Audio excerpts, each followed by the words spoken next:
bismillaahi rahmaani rahiim casharkan waxaan ku baran doonaa sida loo graph gareeyo reciprocal functionski casharka hore waxaan kusoo sheegnay waan kusoo baranay sida loo sawiro grafyada sin cosine iyo tangent haddana waa fansaradoodii rogaalka ahaa wey oo kala ah cosecant iyo sida loo graphin lahaa secant iyo cotangent haddaan ku horumarno cosecant waxaan naqaanaa inay tahay rogaalka sin oo macnaheedu yahay 1 over sin x kaas marka jadwalkii sin x aan soo qaadanay aan hore u soo saarnay waan rogi doonaa tusaale ahaan 0 hadda ka soo qaad 0 rog waa 1 over 0 oo la mid ah undefined ama infinity 1 rog waa 1 over 1 oo la mid ah 1 180 ga u tag 180 sin waxay ahayd 0 0 haddaa rogto waa 1 over 0 iyadana lama garanayo jawaabta negative 1 rog negative 1 waa negative 1 over 1 oo la mid ah negative 1 kiisii 360 waa 0 0 haddaa rogto waa 0 over 1 oo la mid ah infinity aan plot garayna marka goobtaan plot garayna marka hore waxaan ku hormaraynaa wixii infinity ah waxa la wixii infinity ah dushooda waxaan ku sawiri doonaa asymptote ee vertical ah okay 0 oo kala hadeer infinity way noqotay saago 0 dusheeda waxaan ku sawirtaa laacaha jooga ah kan ku xiga ee infinity waa 180 iyadana sidoo kale dusheeda asymptote ku sawir 360 waa maxay iyadana asymptote ku dul sawir qiimayaasha caadiga aan naqaan baan u tagaynaa plot garayna 90 waa 1 270 waa negative 1 way hadda marka horta sawirayso laacayaasha inaad taabato waa maxay iska ilaali waa ina aad ugu dhawaataa way secant aan graph garayno secant waxaan naqaanaa inay tahay rogaalka cosine oo 1 over cosine waxaan rogaynaa qiimayaasha cosine secant 0 waxaan sameynaynaa cosine goorta 0 ahayd qiimaheedaan rogaynaa cosine 0 waa 1 1 haddaa rogto 1 over 1 sababta halkan waa 1 way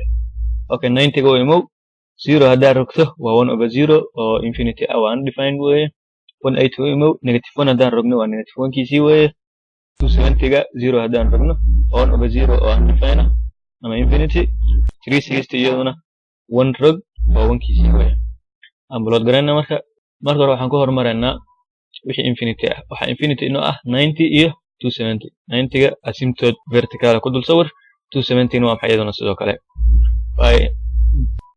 waa halka bartaa weeye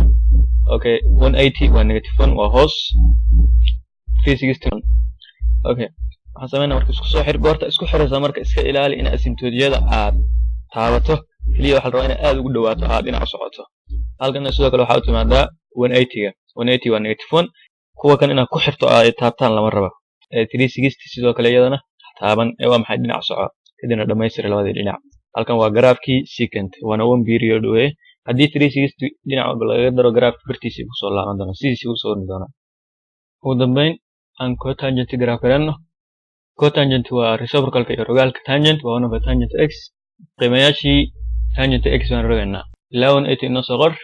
0 goorta tahay halka imow rog 0 haddii la rogo waa infinity waa undefined way 45 waa 1 1 haddaa rogto waa 1 kiisii way 90 ga imow undefined macnaheedu waa maxay 1 over 0 1 over 0 haddaa rogto 0 over 1 buu noqonayaa 0 over 1 waa 0 way 135 waa quadrant 2 dhacday way macnaheedu quadrant 2 hadday dhacday marka 180 ka jar 180 iyo haddaan kala jarno 135 waa 45 way halkan waa opposite halkan waa maxay waa adjacent way opposite ku waa 1 kan dhererkiisa way adjacent dhererkiisuna waa maxay waa negative 1 marka cotangent maadaama aan ka hadlayno cotangent waa maxay waa rogaynaa negative 1 iyo 1 isu qaybi waa negative 1 way okay 180 imow waa undefined 1 over 0 noqonaysaa haddii qiimayaashta aad ku wareerto marka calculator ka geli cotangent 0 haddaa gelisa intaas ku soo baxaysa cotangent 135 saas oo kale gorayn wixii undefined ah oo infinity ah waanu asymptote dul saaraynaa 0 goorta tahay asymptote 180 goorta tahayna waa maxay asymptote kale ku dul sawir 45 oo imo 45 waa 1 weeye waa korkaa 90 waa 0 waa iyada dusheeda weeye 135 na waa maxay waa negative 1 weeye inta tan isku soo xir